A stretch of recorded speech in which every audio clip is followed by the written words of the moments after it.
எமக்கு தோல்வி இறைவன் கொடுத்தால் அடுத்த நாள் மூச்சு விடுவதற்கு அவகாசத்தை இறைவன் கொடுத்திருக்கிறான் என்றால் வெற்றியின் பாதையில் பயணிப்பதற்காகத்தான்.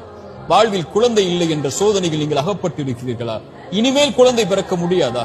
எத்தனையோ நபிமார்கள் வயதான காலம் வரை இறைவனிடத்தில் பிரார்த்தனை செய்து கடந்த காலத்தில் நடந்ததை நினைத்து அவர்கள் வருந்தி பிரார்த்தனை செய்த காரணத்தால் எதிர்காலத்தில் இறைவன் அவர்களுக்கு குழந்தையை கொடுத்தானே.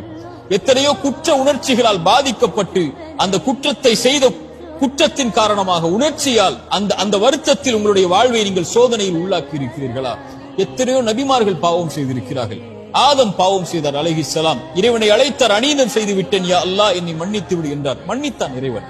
நபி யூனுஸ் ஒரு குற்றத்தை செய்தார், இறைவனிடத்தில் மன்னிப்பை தேடினார், மன்னித்தான் இறைவன். இறைத்தூதர் ஸல்லல்லாஹு அலைஹி வஸல்லம் சொன்னார்கள், இந்த ஹதீஸை கேளுங்கள்.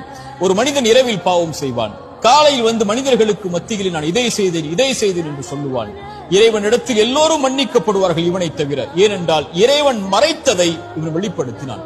இறைவன் மறைத்து இவனை இந்த பாவத்திலிருந்து நீக்க வேண்டும் என்று நினைத்தான். ஆனால் இவனோ வெளிப்படுத்தி அதை தொடர்கிறான் என்று இறைத்தூதர் ஸல்லல்லாஹு அலைஹி வஸல்லம் சொன்னார்கள்.